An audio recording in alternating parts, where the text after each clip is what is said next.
What can be more exciting than kids entering the world of espionage? Director Robert Rodriguez played on this idea and built the popular Spy Kids franchise, which turned out to be a complete family entertainer. In the 2000s, the Spy Kids movies made quite an uproar. The films showed the action-packed adventures of Junie and Carmen Cortez, trying to save their spy parents, Gregorio and Ingrid. In the process, they are enrolled by their parents' organization. With each film, the Cortezes enter a new, imaginative realm where they use unique, innovative gadgets to be iconic villains. So, what happened to the franchise? Let's find out.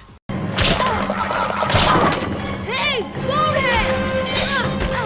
Spy Kids movies kept getting better until the process was halted. Spy Kids 1 followed the story of retired agents Gregorio and Ingrid Cortez, played by Antonio Banderas and Carla Gugino, with their kids Junie and Carmen, played by Daryl Sabara and Alexa Vega. The movie was the origin story of the Spy Kids, where Gregorio and Ingrid get abducted while on a mission, and Junie and Carmen are fast-tracked into becoming spies to rescue them. The franchise had engaging stories, but more than that, they had everything a James Bond movie would have: kick-ass gadgets and gizmos, creative worlds, and character villains. The antagonist Fagin Floop's Thum Thum and genetically modified Fooklies from the first film were just a few of the many characters that made these movies super entertainers. The first film laid the foundation of the remaining films in the franchise. The second film saw Junie and Carmen fighting for their place at the OSS, Organization of Super Spies, while saving the president's daughter. The storyline gave Junie and Carmen's characters an exciting arc, with their individual personalities developing strongly. Toward the end of the movie, Junie decides to quit OSS to become a private investigator, while Carmen chooses to stay on. The third film, Game Over, saw Sylvester Stallone play the evil Piper, the toy maker, luring children into his digital fortress using video games. The movie brought Junie and Carmen together to rescue the other kids trapped in the game while ending the toy maker's reign. The Island of Lost Dreams and Game Over were released in consecutive years after the first film's release in 2001. However, the fourth film, All the Time in the World, hit the screens in 2011. All the Time in the World went all out, giving the audience a 4D experience using Aromascope. The audience could experience different aromas and odors throughout the movie using scratch and sniff cards. Director Robert Rodriguez is said to have gotten the Aromascope idea from the movie Polyester by John Waters. The franchise came to a halt after the fourth film's box office decline and the departure of Rodriguez. Yet the franchise remains a favorite among kids to date.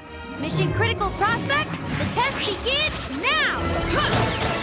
There has also been a Spy Kids TV series. In 2018, Netflix released Spy Kids Mission Critical, an animated TV series based on the Spy Kids movie franchise. The series builds on the characters of Junie and Carmen, voiced by Carter Hastings and Ashley Borninson, respectively, who are studying at the Spy Kids Academy, a school for agents. The story begins with a counter-espionage organization called SWAMP, Swamp, sinister wrongdoers against mankind's preservation, and the notorious villain Golden Brain, voiced by Tom Kenny, trying to conquer the world. Junie and Carmen have to lead a team of kid agents to disrupt the evil plans and save the day. The series brought back some of the movie characters while introducing a horde of new ones who added to the story. Mission Critical ran for 2 seasons, which were released in the same year. However, there is no news on Netflix renewing it for season 3.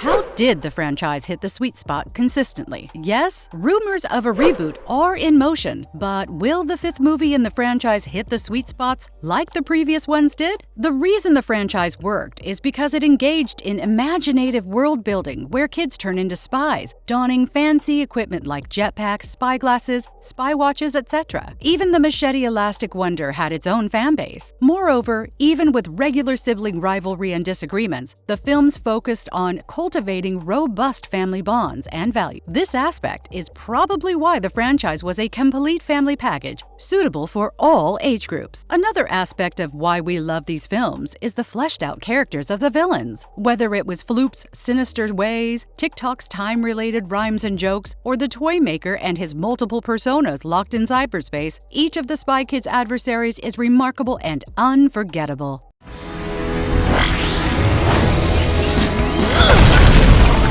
Is Spy Kids getting an official reboot? The big question of the hour is whether the fans are getting a reboot. The answer is yes! Skydance Media and Spyglass Media have collaborated on the 5th Spy Kids movie, likely to be titled Spy Kids Armageddon, and directed by Robert Rodriguez, with Netflix taking up the distribution rights. The reboot was announced in March 2022. Rodriguez also took to social media to share comparison pictures with his son from the 2002 Spy Kids movie sets and the new one while announcing the filming wrap-up. So yes, the movie is coming and hopefully soon. Here is what we know about the story till now. The plot synopsis released by Netflix somewhat resembles the first Spy Kids movie. The story revolves around Tony and Patty, kids of top-secret agents who ignorantly helped the villain, an evil game developer, circulate a deadly computer virus. The virus allows him absolute control across technologies. In trying to fight the game developer, the parents get kidnapped, and now it is left to the kids to become spies themselves and save the world. The movie will see actors Zachary Levi and Gina Rodriguez in the role of the parents, and Everly Carganella and Connor Esterson as the new Spy Kids Patty and Tony. The film will also feature Billy Magnuson, but we aren't entirely sure what character he will play. Any guesses? Although there isn't any official release date yet, the movie will likely be released in the second half of 2023. Whether the original characters will make an appearance in the film remains undisclosed, but we do wish to get a glimpse of them. We sure hope Spy Kids Armageddon lives up to the franchise trademark of being a family adventure. Nonetheless, we are optimistic about seeing some fantastic gadgetry at play in this movie too. What are your expectations from the new film? Share in the comments below.